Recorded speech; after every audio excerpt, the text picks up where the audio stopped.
Activate Your Introvert, the weekly show to help leaders build performance by understanding introversion.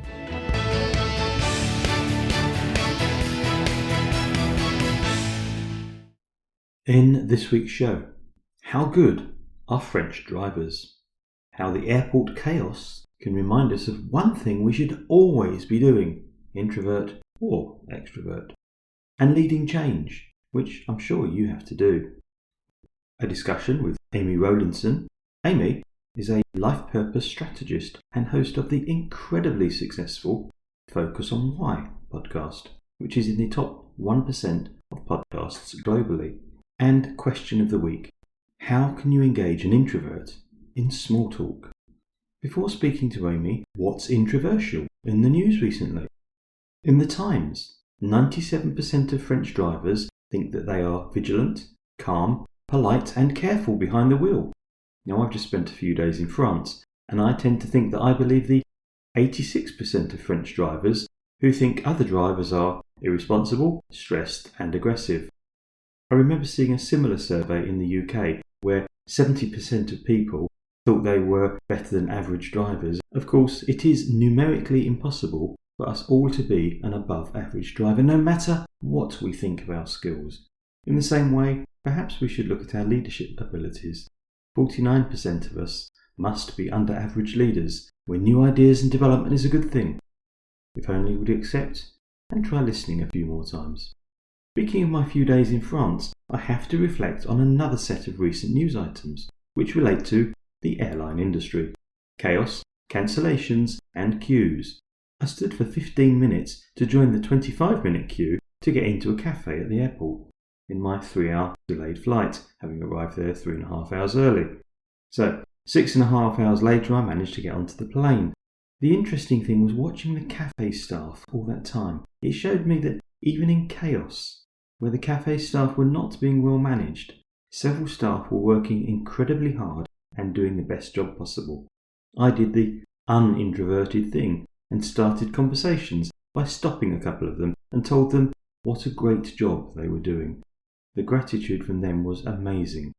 Without making myself look for the good, I would have been subsumed by the mediocre and the bad, and the just plain grumpy because I've been sitting around in the airport. It made me think of the old question: should leaders say thank you and praise their staff who do the job, full stop, or only praise the ones who go over and above? A sad article caught my eye this week. Humber, Thames, southeast, veering southwest 5, occasionally 6 later. Thundery showers, good. Radio 4's long-wave shipping forecast is like a comfort blanket, a tradition I like which is about to go. It's an example of change, which we all love to impose on other people and hate having imposed on ourselves. And you probably have to impose some change in your role. One client this week started getting much better results from staff when spending longer talking openly to staff about changes in the company, even being willing to admit their own concerns and when they didn't know the answers. If you're managing change, don't do the introvert thing of only talking through a carefully worded briefing, or the extrovert thing of just talking. Being more open and authentic really does help. Finally, an article in Introvert Dear was talking about small talk, which introverts generally dislike. Its number 2 tactic for converting small talk into deeper talk is to ask why. Digging into reasons or motivations for human actions is a great way to change conversations. Why do I say this? Because it's time to move on to this week's guest, who runs a highly successful podcast called Focus on Why. Let's chat to Amy.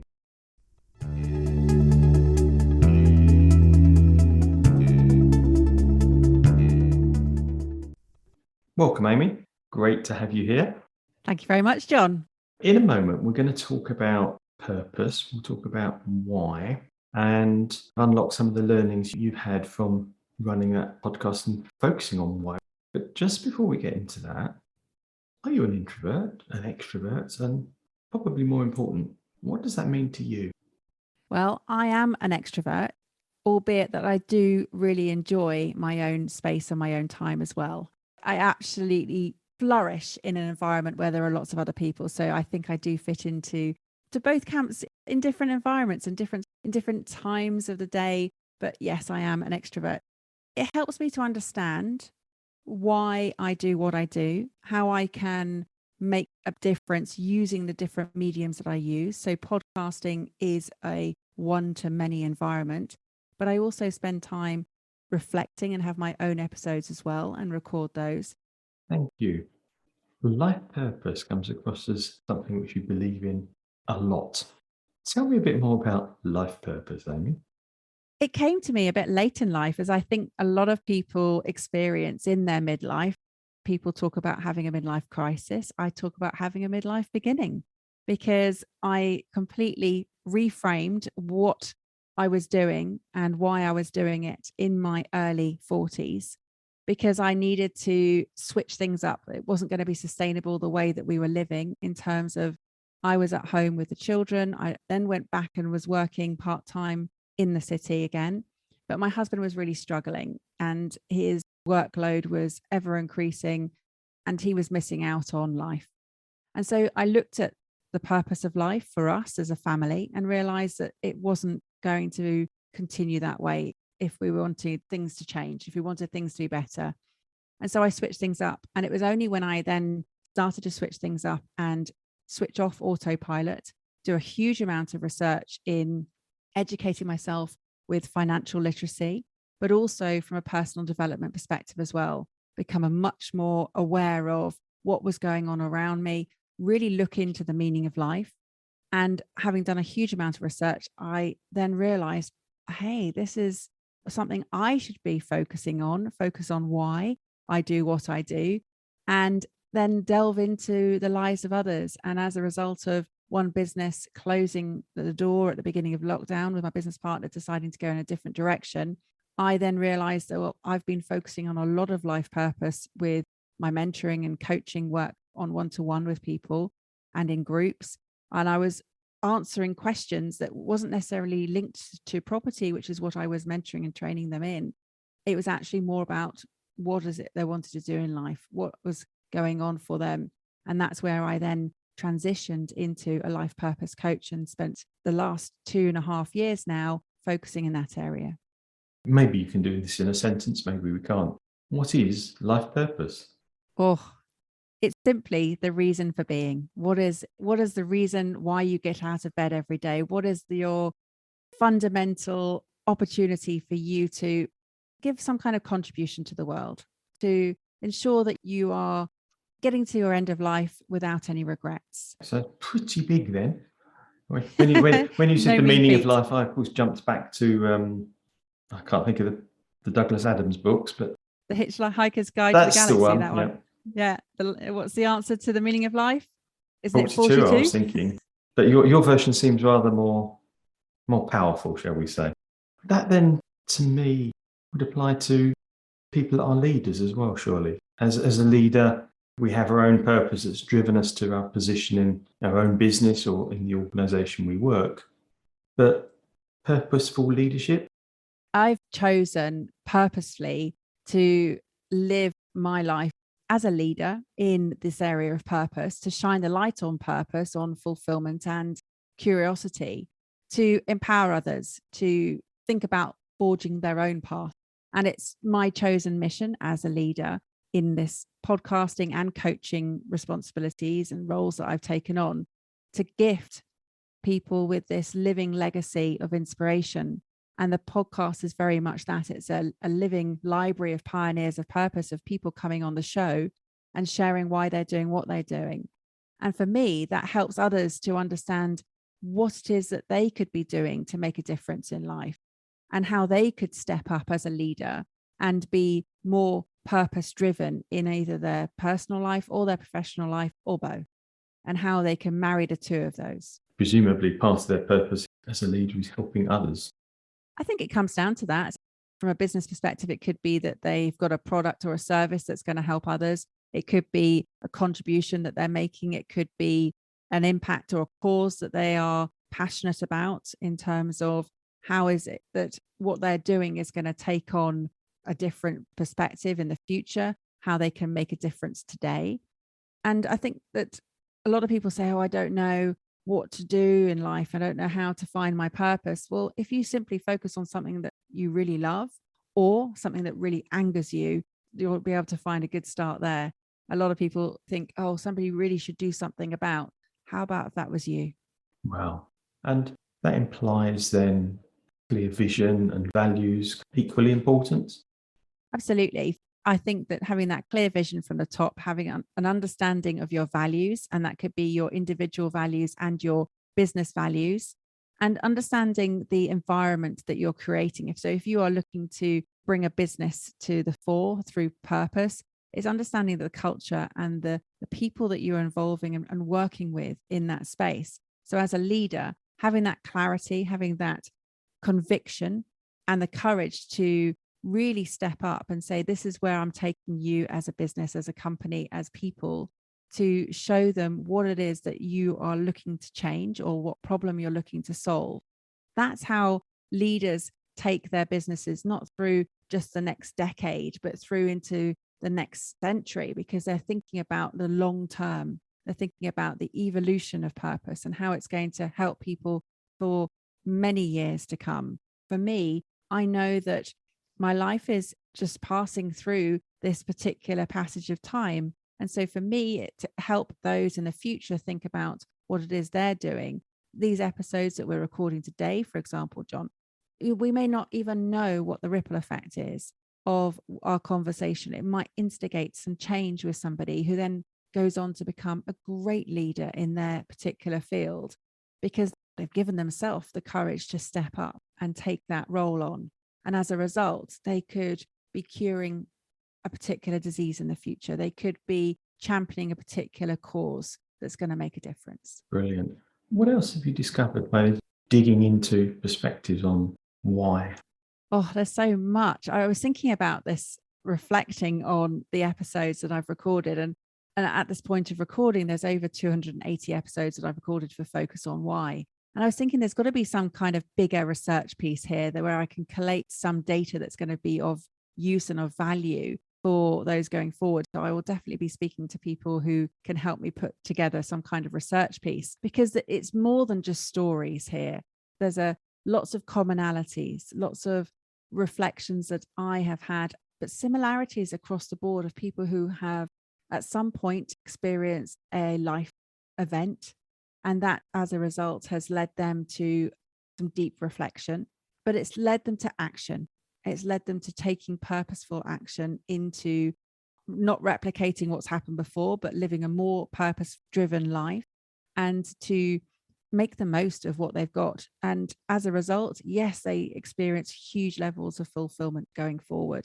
And essentially, that's what we're looking for. We're looking for sustainable and fulfilling lives ahead of us. Do you think that leaders could be better by asking why more frequently? And how could they help others by asking why? 100%. It's a great question to be asking, and it's a core fundamental reason for why that business exists. To understand why your business is doing what it does and what problem it's solving for people, then yes. And then it comes into the what and the how, and what is the purpose and how are they going to be solving those problems going forward. And in terms of the focus, that's a clear, continual perspective of question of to ensure that everybody in the business is all understanding what their role is and what part they play as a part of that business going forward. Yes, what are the short-term priorities, but what is the long-term vision that they're going for? And how can they chunk down from that vision back to each task that's being done on a daily basis to ensure that they're all working towards the same goal? No, I like that, and the chunking down and this linking between the individuals and the overall business, I think is so important, and often I think is missing. But we're starting to run out of time, I'm afraid, Amy. Perhaps you'd be kind enough to give us a tip for an introvert relating to life purpose and why. Well, I do believe, John, that your inner leadership starts with focusing on what excites you. So for those who are great at reflecting, then think about what it is that you want, what it is that you can do, and who you are, that knowing that all of that is within your control. What is it that excites you? And how will you make that happen and why? And in terms of leadership, I said earlier that I've chosen my leadership role because it's all about me helping people to focus on their purpose. So my question would be, what is your leadership role going to be? What is the role that you're going to undertake? Who are you going to help by doing so? And that's not just for today's generation, that's for those future generations. And that's where it becomes really powerful. Perhaps we'll go on to think about a tip for a non-introverted leader. It comes down to something that Michelle Obama said a while ago, which is success isn't about how much money you make, it's about the difference you make in people's lives. So for anybody, understanding what your mission is and your responsibility in life, and that it's never too late to be who you might have been, that you have the power, you have the opportunity, and you can make that choice to be who you want to be. So for anybody who's looking to lead, just step up and take that role. And last question then, Amy. Many of the listeners will be going, we want to get back in touch with Amy. What's the best place for them to do that? The best place is to head over to my website, which is amyrowlandson.com. It's been fantastic to talk. Thank you so much for your time today. Thank you very much.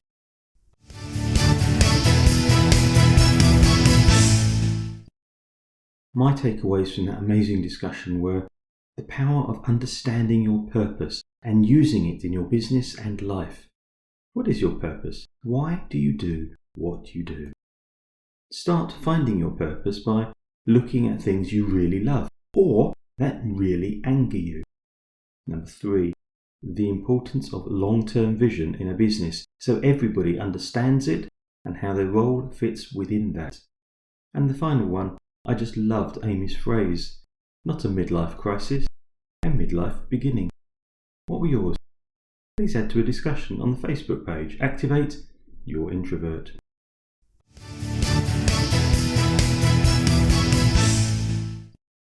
This week's question is about a subject introverts hate, but then my research shows that many extroverts hate it too. How could I encourage introverts into small talk? The main thing I say is, don't. Be ready to make it bigger talk, and if you really want them to talk, then listen. Small talk is important, and introverts can, when they're comfortable, engage in small talk.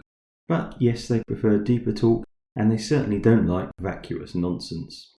Teams which engage in some level of small talk probably know each other better, and that can help them perform better. So small talk is important for a team, and it lubricates conversations. Having a long, pre-prepared list of questions is not a great tactic because it makes you focus on the next question and not the other person's answer. And as the purpose of asking is, presumably, to engage them in some kind of small talk for a purpose, listening is important, and interrogation questions will not help. But one or two of these might. What's changing in your profession right now? Profession is a great one to talk about, as long as it doesn't sound like a trick question. So you might need to change it for your own team. What's the biggest change you see in customers? What do you see customers wanting at the moment? Or something like that. Number 2, what's the most important thing I should know about you? This might not be the first question to ask somebody in a small conversation. However, it can quickly move out of small talk and into deeper stuff. It's great for getting to know somebody, but it allows the introvert to choose the level of their answer, so the question isn't too intrusive. Number 3, what about you surprises people when they learn it? It's a good alternative for the last question. It can be easier to ask and to answer. What's the best way for me to help you contribute to the team? Or how could I best help you at work? Okay, that was 2 questions. It's not directly a small talk question, but variations on this can be great to ask team members in one-to-one situations. And one to avoid, what's your most embarrassing memory? It's digging quite deep, and it's asking them to share something negative. Look for something positive to ask about instead. On the sleeve note is a link so that you can download a booklet, Better Small Talk for you and your team, where there's lots more ideas. What question would you like answered on the show? Whether you want to be on the show or just have your question answered, go to activateyourintrovert.co.uk. You could also follow on Facebook and discuss your answers at the show's page. Activate your introvert. I'm John Baker. Thank you for listening. I hope you found it useful. There's a new episode every Thursday at activateyourintrovert.co.uk and your favourite podcast provider. Till then, go be introversial, activating your introverts, building your business.